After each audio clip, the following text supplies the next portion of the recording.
Que Dieu Tout-Puissant vous bénisse abondamment.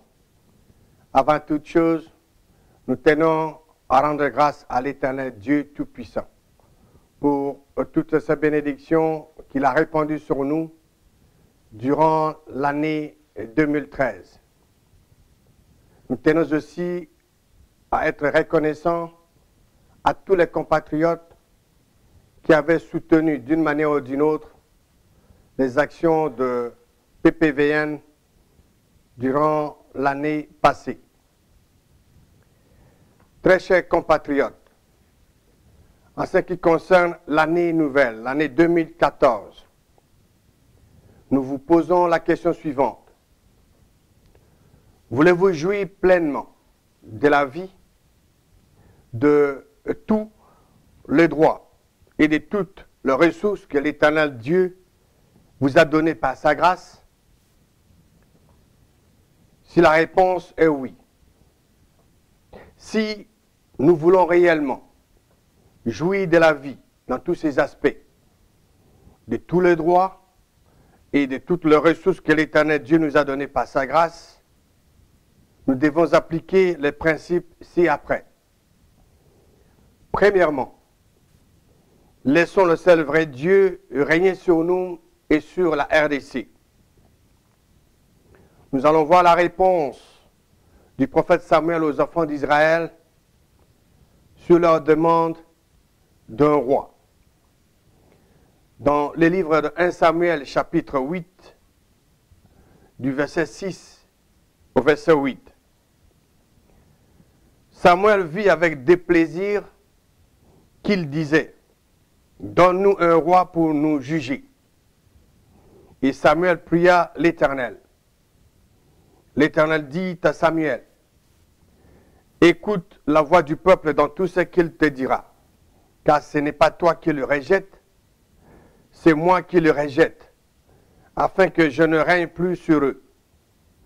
Ils agissent à ton égard comme ils ont toujours agi depuis que je les ai fait monter d'Égypte jusqu'à ce jour. Ils m'ont abandonné pour servir d'autres dieux. » Réalisons ce que l'Éternel Dieu avait dit à Samuel. Écoute la voix du peuple dans tout ce qu'il te dira. Car ce n'est pas toi qui le rejettes, c'est moi qui le rejette, afin que je ne règne plus sur eux. Les enfants d'Israël avaient rejeté Dieu et non le prophète Samuel. C'est pourquoi, chers compatriotes, ne rejetons plus l'Éternel Dieu comme les enfants d'Israël l'avaient fait en nous cachant derrière un État laïque. Mais revenons plutôt au seul vrai Dieu et laissons-le régner sur nous et sur notre pays en établissant un État biblique et démocratique. Pourquoi devons-nous laisser le seul vrai Dieu régner sur nous et sur notre pays? Parce que le seul vrai Dieu est l'auteur de la vie et de toutes les ressources naturelles de notre pays. C'est lui qui nous a donné le droit à la vie et à la liberté. Nous voulons que le seul vrai Dieu règne sur nous et sur notre pays parce que l'État laïque a échoué sur tout le plan chez nous après 53 ans d'application. Nous voulons que le seul vrai Dieu règne sur nous et sur notre pays parce que l'État laïque n'a aucune considération pour l'homme et la vie humaine. En optant pour un État laïque, nous ne voulions pas que l'Éternel Dieu qui est lumière soit impliqué dans la gestion de notre pays. Donc, étant un État laïque, notre pays fonctionne dans les ténèbres et ne peut pas voir dans le noir les obstacles placés par l'ennemi qui est aussi notre ennemi.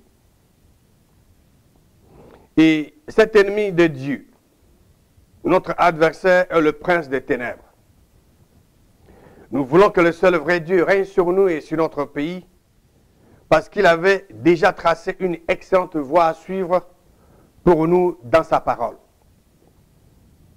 Deuxièmement, gardons le seul vrai Dieu en première position dans notre vie de chaque jour.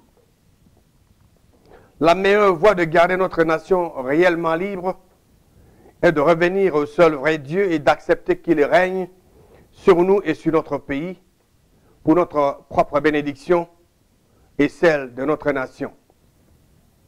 En d'autres termes, la meilleure voie de garder notre nation réellement libre est d'abord et avant tout d'aimer le seul vrai Dieu de tout notre cœur, de toute notre âme, de toute notre pensée et de toute notre force.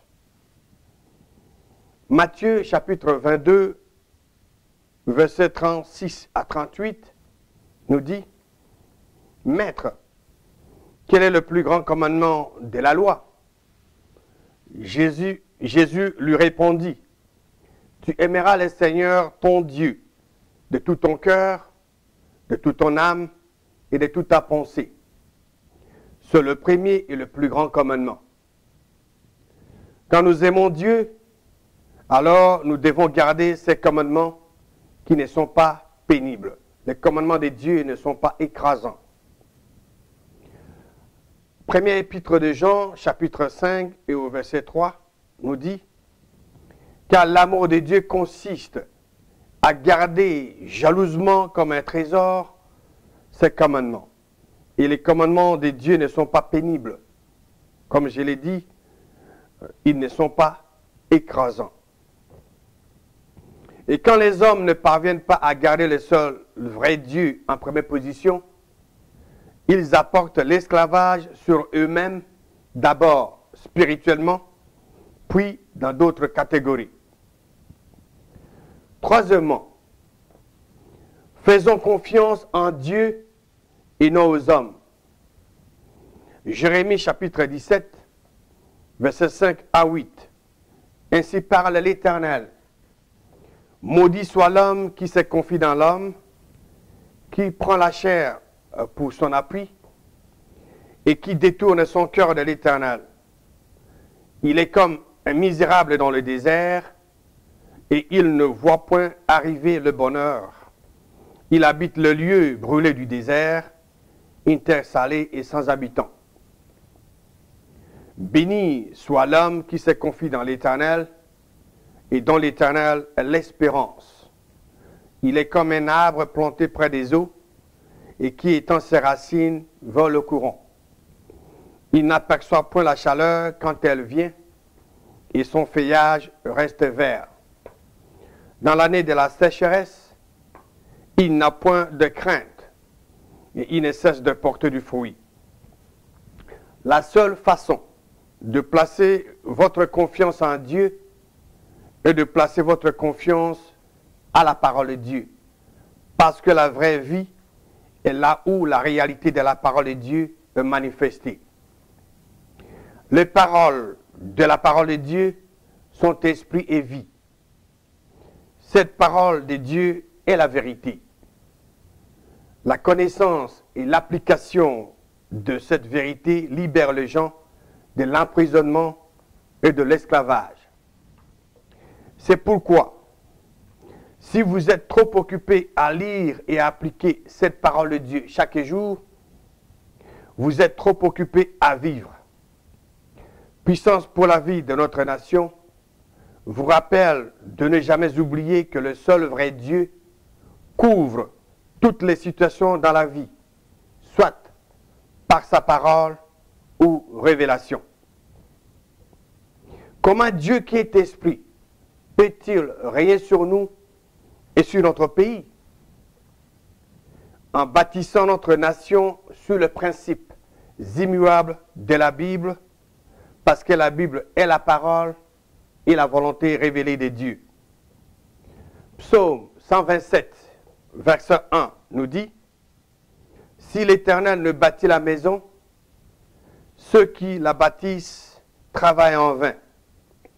Si l'Éternel ne garde la ville, celui qui la garde veille en vain. » PPVN dit, « Si l'Éternel ne bâtit la maison RDC, ceux qui la bâtissent travaillent en vain. Si l'Éternel ne garde la RDC, celui qui la garde veille en vain.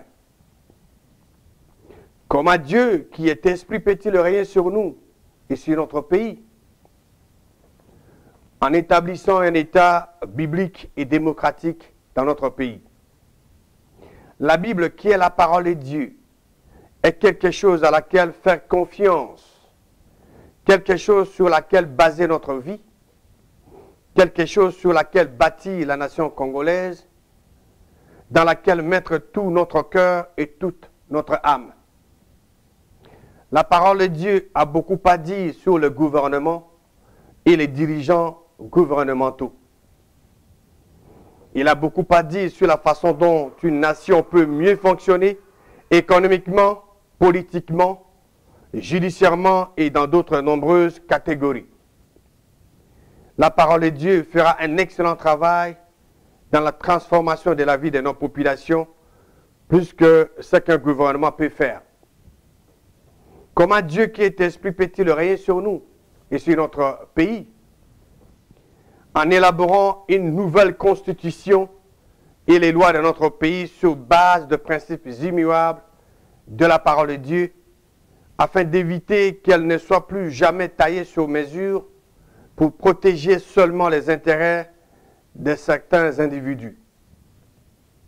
Comment Dieu qui est esprit peut-il régner sur nous et sur notre pays? En mettant sur pied notre propre système de gestion, basé sur les principes immuables de la parole de Dieu, au lieu de copier aveuglement les idéologies des hommes qui ne sont pas basées sur la vérité. Comment Dieu qui est esprit peut-il régner sur nous et sur notre pays?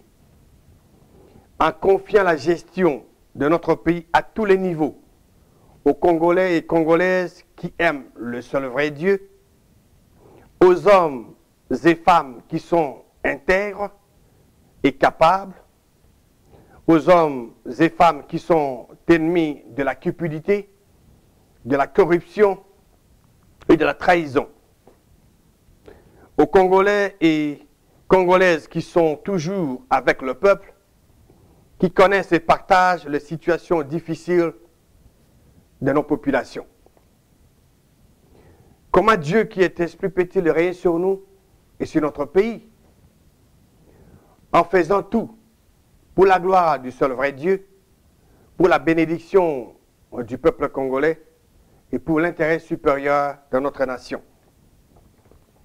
La souffrance, les difficultés et tous les maux que connaît la RDC peuvent être appelés ténèbres.